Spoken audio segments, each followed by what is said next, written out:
अस्सलाम वालेकुम व्यूअर्स, कैसे हैं। उम्मीद करती हूँ आप सब खैरियत से होंगे। आज हम बनाएंगे गोश्त और फलियां।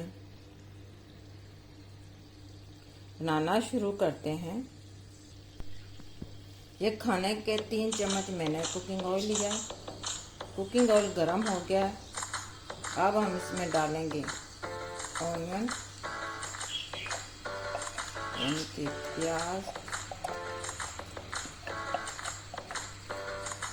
ये मेरे पास बड़े साइज का था,